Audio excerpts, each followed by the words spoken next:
Good, y'all. It's your boy Danny Myers, and you are tuned in to T7M Radio, Battle Rap's premier radio network.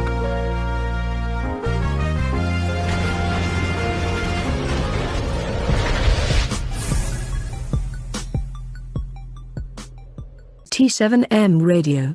Exclusive interview. I think this is my guy, Jungle Ty. Let me see if this is the homie. Yo, Ty. Yo. Salute, bro. Seth, what's good, bro? How you doing, man? Oh, man, cooler, man. Welcome to the culture, man. Appreciate you calling up. I appreciate you, man. So, you know, I know, right? So definitely my first interview. Me and the culture. So I definitely appreciate you for that, man. I definitely thought your channel would be a nice angle to pop this off on.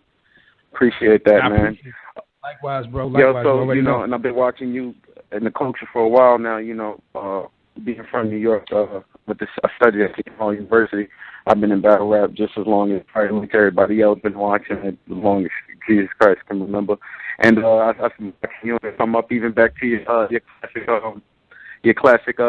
video with going at this guy from ESPN. I thought it was a real classic, man. I've been watching you for a while, man. Skip Bayless. Yeah, I appreciate it, man. The Skip Bayless video, man. That was my joint for a while, man. Yeah, man, that shit got us over 250,000 views right now, man. That shit got us lit, man. Hell yeah. That was a good, and you know, and that's really pretty much what I'm here to. Well, first off, let me just go on. My name is Ty Cook. I'm known in Jungle State. Real quick, let me plug myself and let people update people on really quickly what's going on. So I own Jungle State's the National Collegiate Music Competition. So we have musical and lyrical competitions. So we have kids compete from singing, dancing, all the way to lyrical competitions, which is like our spin a battle rap kind of thing. We try to do like as curse-free as possible, but it's along the same lines as battle rap with the college students. And then, you know, we pick and choose the best ones and ones who got like the best story around them and the best momentum behind the campus.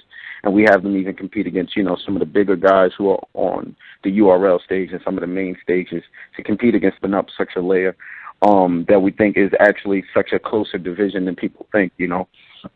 And so with that being said, we did our first show with Seton Hall versus Rutgers University. My first show was in 2014, and we had Joe Budden, Mike Zombie, and Rod Digger judge it. And it was a really, really good turnout show. It was pretty cool. And that was actually sponsored and hosted by UW. Shout out to Ray Swag and Nonfiction Radio. They actually hosted the first event. They put the trail on a bunch of their UW events that were dropping that year. And it took off. It was pretty cool. We went on a year tour to 100 colleges to make sure, you know, the process was able to set up correctly. And then we did our first show at NC State just last January with a few guys. And then T-Top was the head main event. The show was absolutely crazy. And then we did a big musical competition with Bridge Rothstein and Shotgun Shug as the main events of the lyrical competition. The turnout was crazy. It was University of North Carolina on the year they won their national championship. So it was a momentum time, and the battles turned out really, really good, and the environment and to see the battlers be able to actually transition over into the college field and to see the kids who may not even know who the battlers were, to see that they enjoyed the time and been able to get in that kind of environment and still be able to understand it. This means a lot for the culture. And so, you know, this is pretty much what we want to do, just sitting in my dorm room back in the day when I was at Seton Hall and just thinking like, man, watching Arsenal and these guys, like, yeah, we could kill these guys if we really had the opportunity. But when you're in the dorm rooms, you don't get too many opportunities, you know what I mean? Right. So, you know, basing off those theories alone, you know, we took a lot into consideration, you know, just thinking about J. Cole, Lady Gaga, Wale, Ryan Leslie, a list of other people just all throughout the music business who went to college, you know. And it's just crazy to think that they had to become the stars who they are outside of college, and to think that they weren't who they were, you know, in college is kind of a shunning idea, you know. It makes them feel unconfident, and that's probably why they haven't come out. So that's what Jungle State does. We shine a light on the entertainers in the college area who are trying to come out, from musicians to battle rappers to rappers and comedians and on. So with that being said, we're finding our place in the battle rap culture right now. I got some guys who feel like they're in college, who feel like they can run with the best of them, just like, you know, in the other league, and we're here to prove ourselves and also bring some creativity and some flavor to the game that we think is missing in the battle rap culture. You know what I mean? No doubt. Now let me ask you this, coming from a league owner perspective, Ty. With a lot of crazy shit going on in battle rap, and by you guys bringing that unique flavor to the game, Is it more or less motivational to kind of bring something unique to the game, seeing all this other shit that's going on right now? Yeah, so, all right, so what I will say is that, all right, so I'm glad that you asked that, and that's a great liaison question. Tell you've been doing this for a while, man. So, it's a great and what I want to say is that, first things first, I want to say is that I believe that the coach is in a great place right now. Shout out to Eminem and the rest of those guys, Khan, I believe, and Disaster and Organic and all those guys who helped put together that movie out in California. You know, like I said, the battle rap is in such a good space. I think what we have to understand is, and it's the culture people who predominantly hold down the space, and that's all of us. You know, we're all our worst critics at time, and we all help and watch the process grow, that we're too strong of critics on each other. And I think that right now where we need to be is in a place of everybody just being in acceptance, you know what I mean, and accepting the process and accepting what's going on. And I feel as if, though, with all the chaos and with just the way everything is being go, from selling the fights to booking the fights with the guys to promoting the guys, who's promoting what, I feel like there's a lot of chaos. I feel as if, I feel like between the leagues, I feel like the league and the battlers, first there needs to be a league, all the league owners, believe, honestly, in my opinion, I think all the league owners need to come and sit down, come up, talk about algorithms, talk about the standpoint of where we are, talk about ticket sales, the variations, the levels of stages there are in the culture, the levels of ranking to the artist, to the level of how much these guys should be paid and how much we should invest in. You know what I mean? Yes, sir.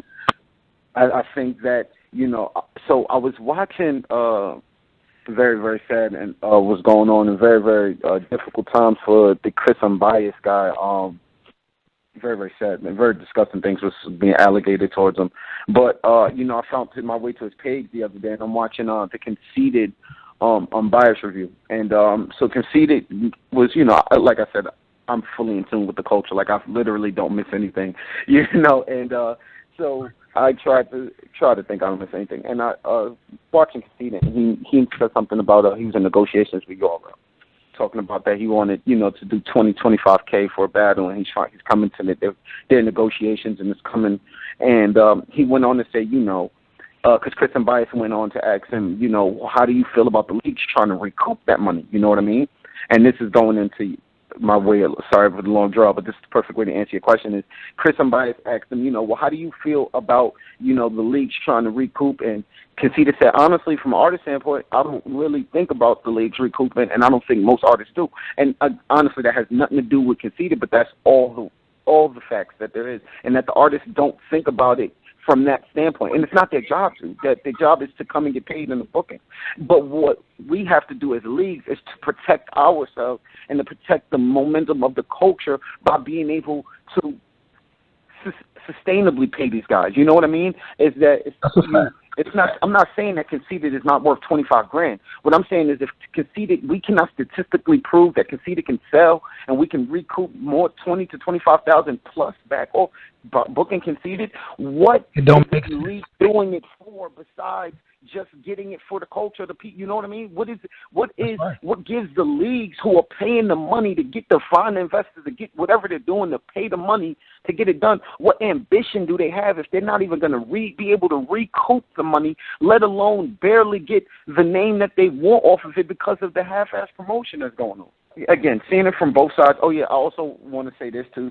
I also see it from both perspectives. A lot of people don't know is, I don't know if you know. Of course you know Sue Surf. You know Quad, his manager, Quad Mania. A lot of people know him, Quadir.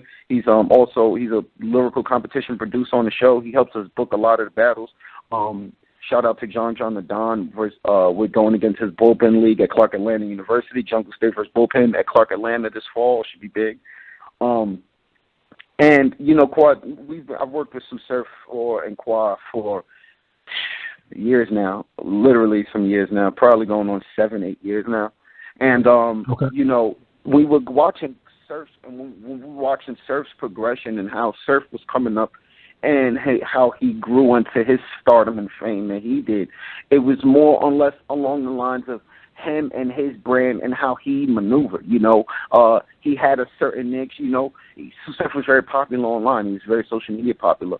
So the way he branded himself and the sense of like kind of too cool for life kind of thing, you know what I mean? Kind of just how he literally took, because he was an underdog, so he took the underdog chip on the shoulder and then just maneuvered through life. And I think that a lot of battle rappers saw the Sue Surfs and saw the Hitman, and I saw them as they got big, because you have to remember, a fan is coming in, and a lot of people become conscious to the sport, and they don't do the history, but they come in from where they are, and then they learn from there. You know what I mean? That the energy and persona of what's going on needs to change. You get what I mean?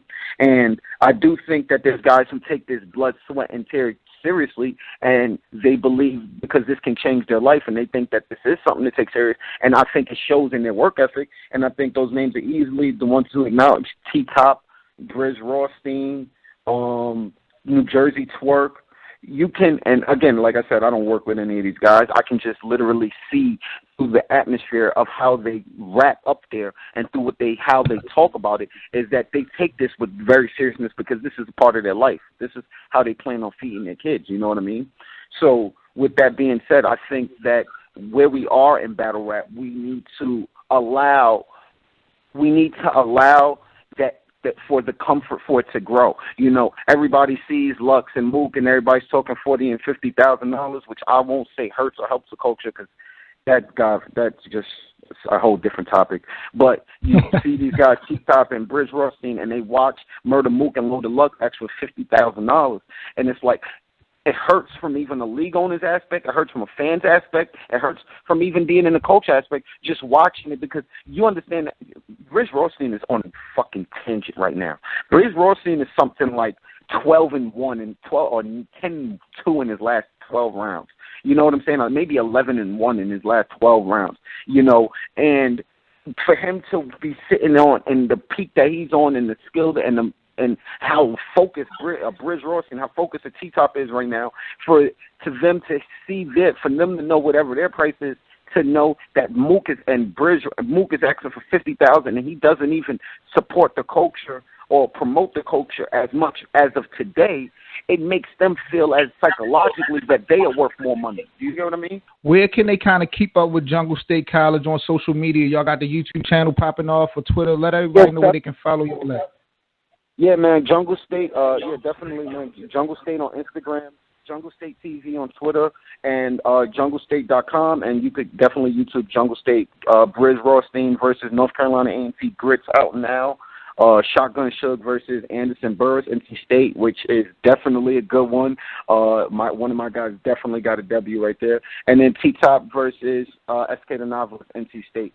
And then check out John the Don Bullpen Battle League versus Jungle State Clark Atlanta University.